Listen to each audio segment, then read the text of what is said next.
G'day everyone, welcome back to the action. Aussie Starcraft here with some more sweet Starcraft 2 action for your holiday season.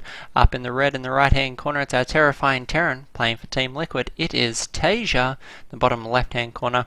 Bringing the pain as our blue Zerg player, it is Sue, who plays for SK Telecom 1.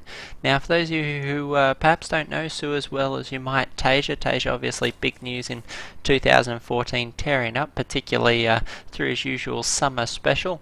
Sue actually one of the best Zerg players in the world. For those of you who watch and follow the Korean scene, Sue's actually managed to place second in all 3 seasons of the GSL this year, so absolutely incredible player, still hunting for that number 1 finish, but absolutely consistent and absolutely fantastic Zerg player. So we'll see if he can do it here at Blizzcon as he comes up against Taeja here. Taeja in fantastic form, and this should be an excellent TvZ here on Overgrowth.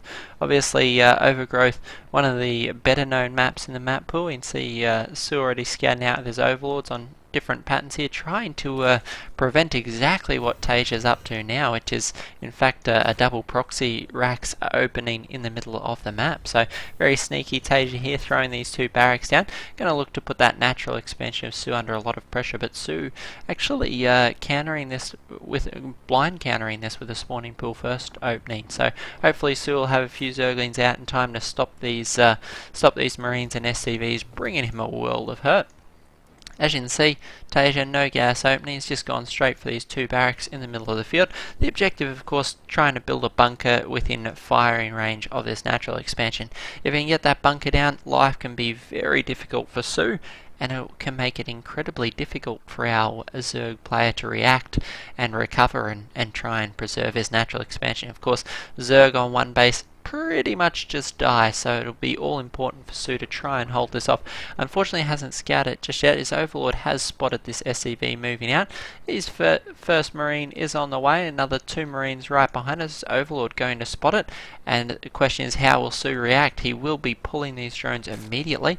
Wants to stop this bunker, finish up, put a lot of pressure on that SCV. Taeja, of course, already pulled another SCV to try and ensure and get this down.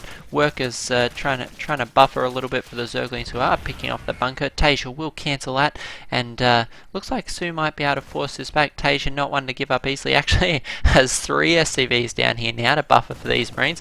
Now this is not something to be sneezed at. There may be some Zerglings already on the field, but this amount of Marines for Taeja is going to rapidly skyrocket. This bunker is going to be cancelled again. This poor SCV. Almost manages to slide, slippery like soap. That SCV almost makes it out.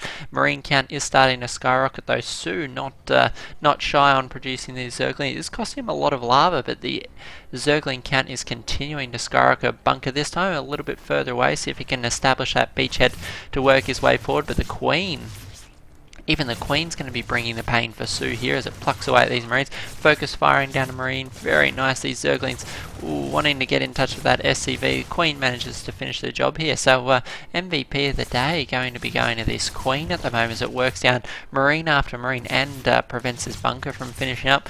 Taeja very reticent to cancel this bunker, knows that if he can get that SCV and finish that last little bit, these Marines will have the beachhead he so dearly wants to establish. But Sue, more Queens, more Marines are on the field. The Marines managed to stutter step back into a nice tight position on that corner and allow him to work down all of these Queens here under fire. They can't retreat off creep, so Marine's going to pick them away one at a time. Queen does take down another Marine.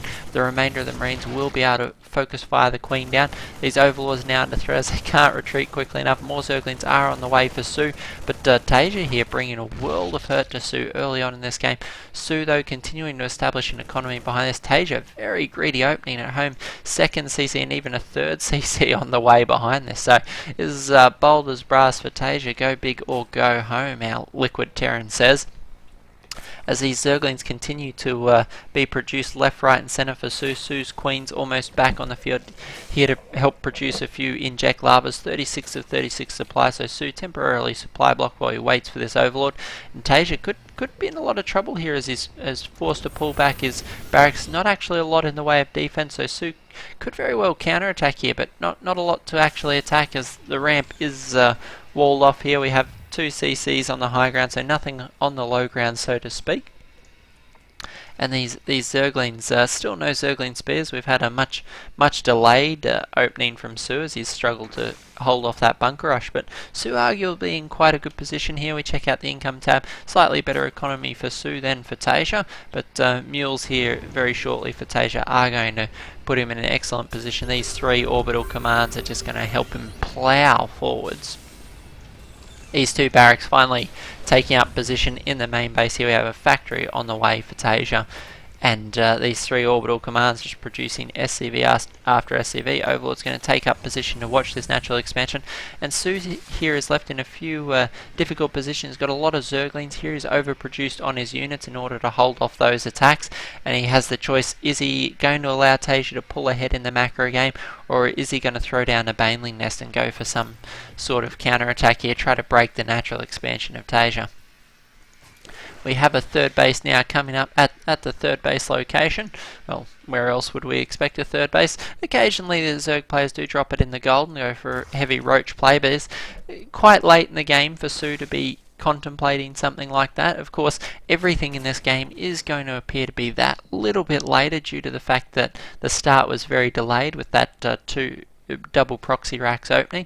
Looks like Su is getting a very heavy commitment to the Zerglings, another 18 on the field.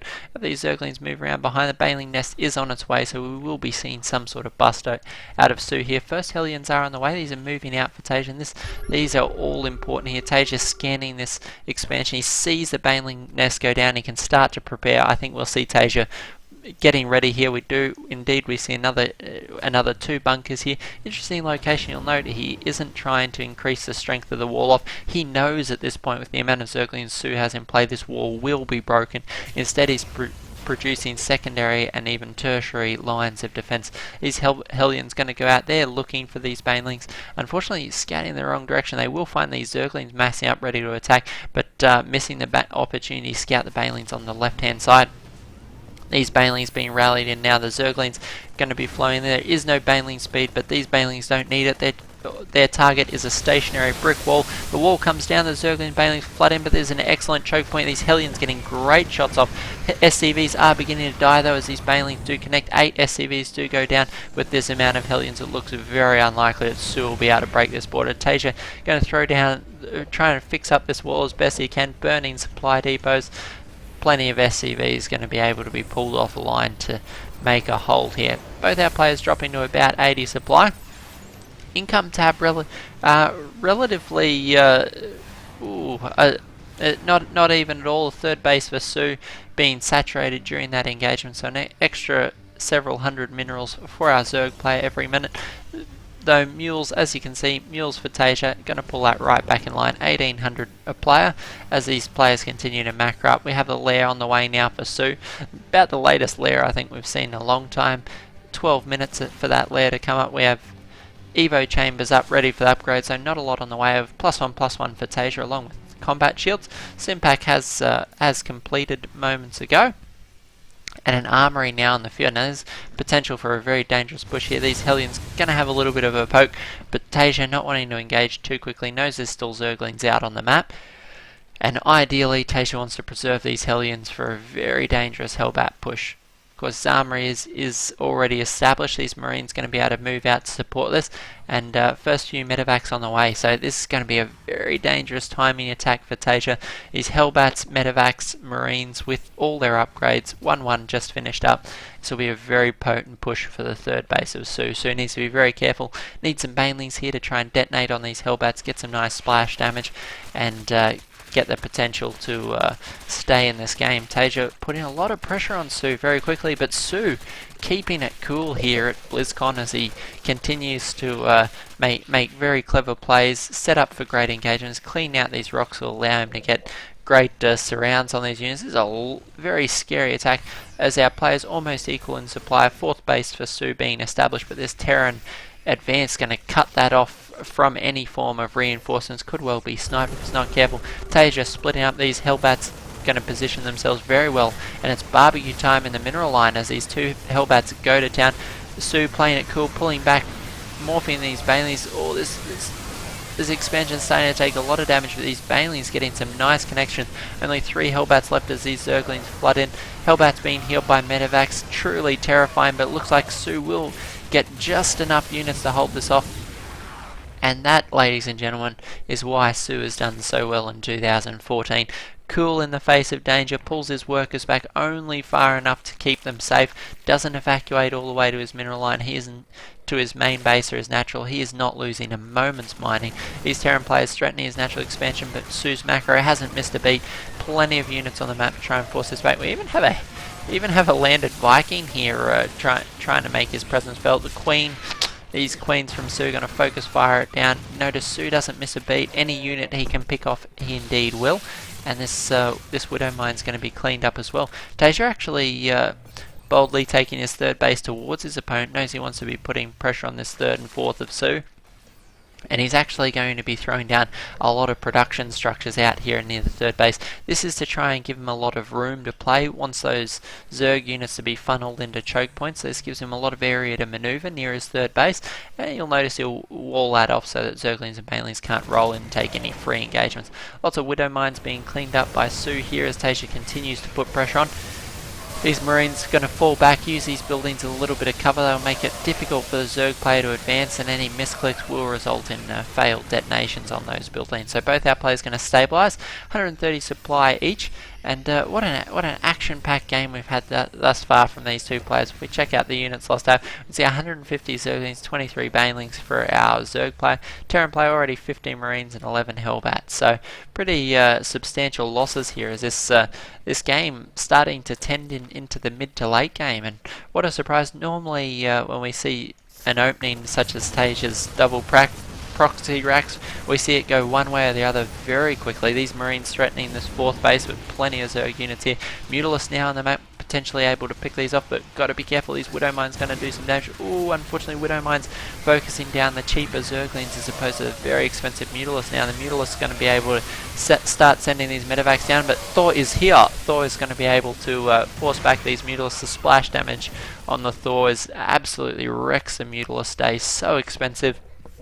Every one of those mutas, 100 minerals, 100 gas, can't afford to lose those on Widow Mines and Thors. So Su going to be forced back just a little bit, but not far enough that his fourth base will be facing any substantial threat. Taeja trying to make the most of the units he does have on the map. We have a few Overlords here actually scouting for potential medevac drops, so Taeja unable to actually sneak anything into the main base, which is a little bit uncommon for Taeja. Normally his drops are all over the map, but here on Overgrowth, I guess because of this stage of the game that we're at, those medevacs less being used for drops, more being used for this constant parade push that we see out of Taeja.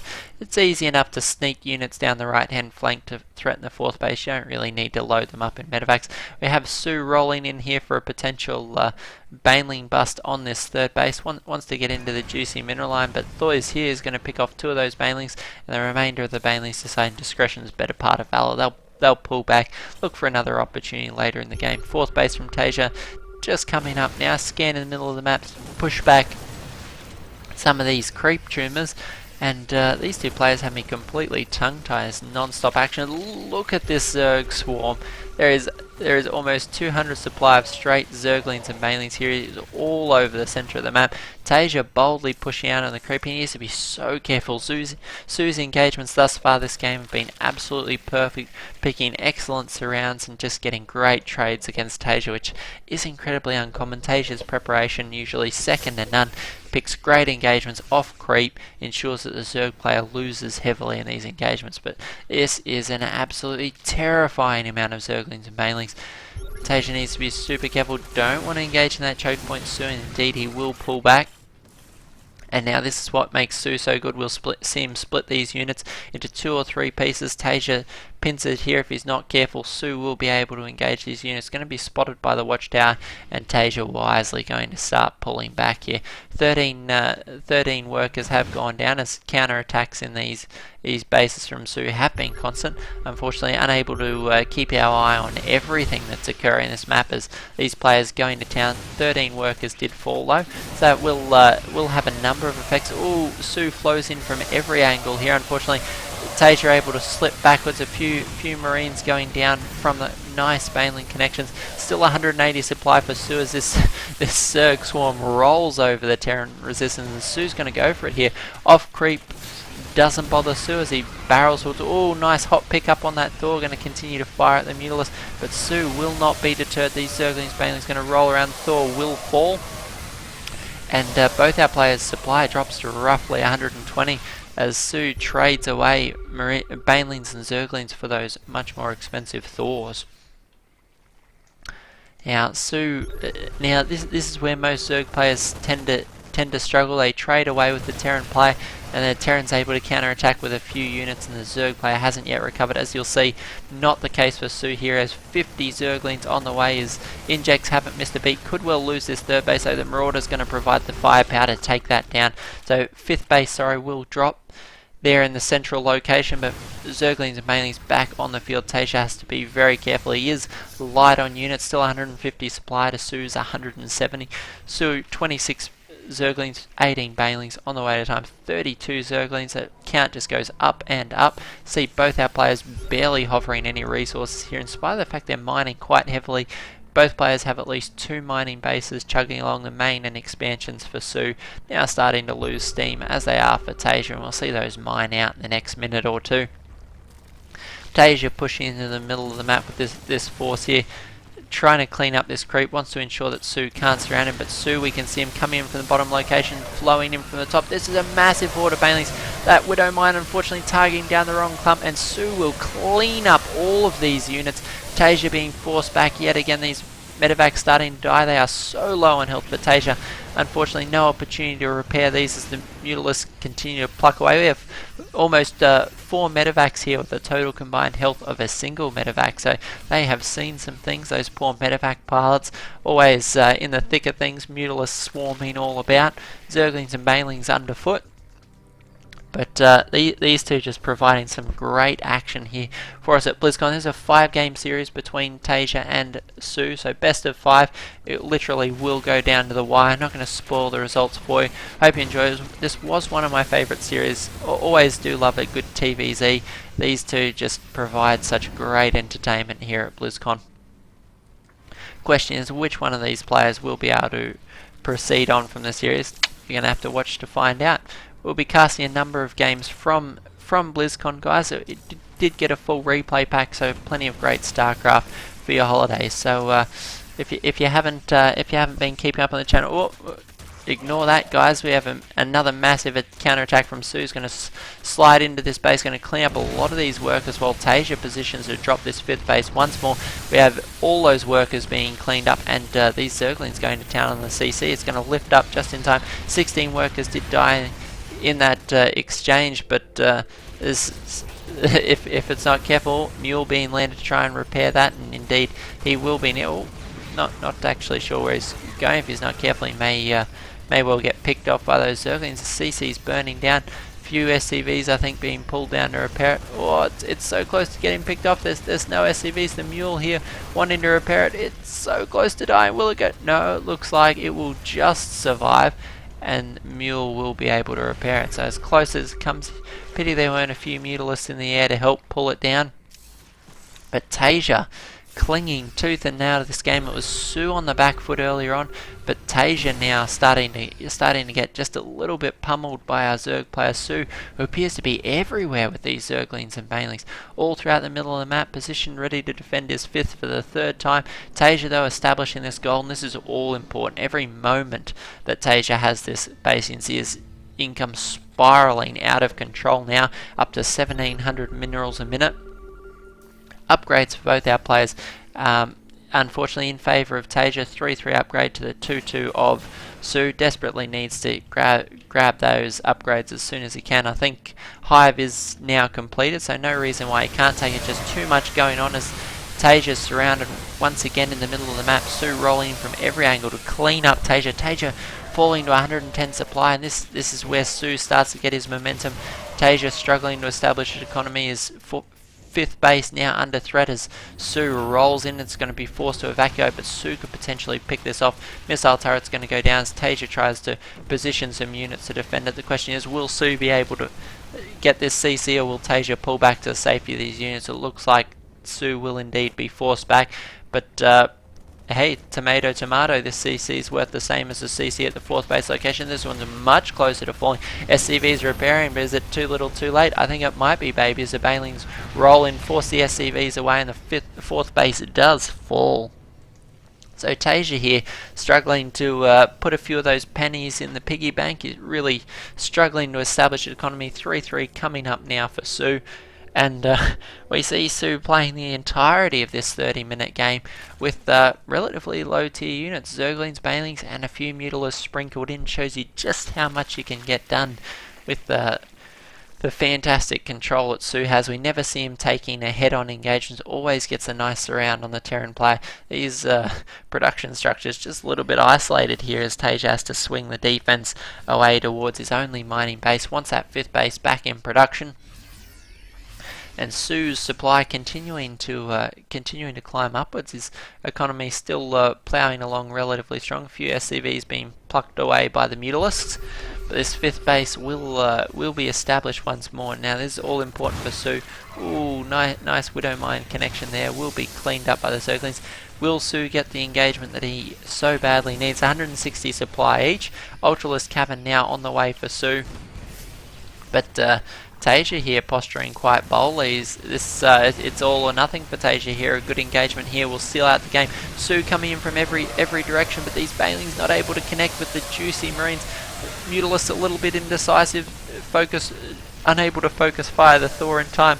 Few Banelings will connect there, but Taeja, 120 supply against 140 of Su. He is going for it. He does not care that he's outnumbered and outgunned. He just wants to buy time for this 5th base to mine. We can see that 2 bases have been evacuated for Taeja. He continues to use those CCs to try and establish future mining locations. Those Widow Mines are all going down before they can detonate. Things looking a little bit bad, but Taeja here as Su flows outwards, these units moving out, going to do a lot of damage. Force Taeja right back. Oh, Mutalisk engaging 3-3 Marines, not quite what you want, but Banelings enough here to force them back. Oh, wants to pick off that medevac as there is Marines piling out of it. They will get cleaned up, but more Marines are on the way. Marines and Widow Mines. Will Su be able to push Taeja back? It looks like he may well be forced away.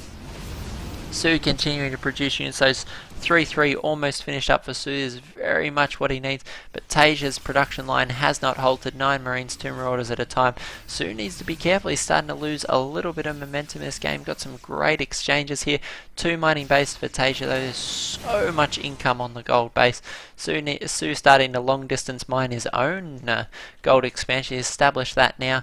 Taeja starting to move out and not giving Su the breathing room. This is incredibly great game perception from Taeja. Knows that Su's got to be struggling to reproduce those Zerglings and Banelings. Indeed, nowhere near the amounts we've seen in past games. I think that's going to give Taeja the sign he needs to go for the jugular. We have the 4th base. Oh, all of this economy being cleaned up by Taeja here as these Marines stutter step through the entire drone line at this 4th base. 21 workers go down. That is going to be the pain point here for Su, as he's going to be unable to establish the economy. He needs to hold off Taeja, and Taeja, he's going to go for it. This 5th base only on 2/3 health. Massive amount of supply. Taeja actually in the lead for supply for the first time in this game. And we see Taeja, he's got his eyes set on the 5th base. There's Zerglings and Banelings here, but not in near enough the numbers he needs. Su needs great connections here, but these Marauders positioned in just such an excellent location. Widow Mines and Marines behind going to clean up a lot of these units. Taeja pulls back off creep and takes a beautiful engagement. Marines and Marauders shredding these Zerglings and Banelings, and it looks like Su will tap out of that game right as the 3-3 and chitinous platings finished up for Su. So unfortunately Su couldn't quite buy the time he needed. Excellent game sense from Taeja, really allowing him to push at a moment when Su was unprepared. That cute little move with the 8 Marines up the flank cleaning out 20 drones, moves like that just they speak volumes about Taeja's fantastic play and game sense. Excellent game from both these players. Hope you guys enjoyed it. Epic 33 minutes of action here at Aussie StarCraft. Don't go anywhere, guys. Plenty more StarCraft and Heroes of the Storm action coming up on the holidays. So if you've got any games you'd like cast, please send them to aussiestarcraftreplays@gmail.com, and we'll be bringing you plenty more sweet StarCraft action over the holidays. Thanks, guys.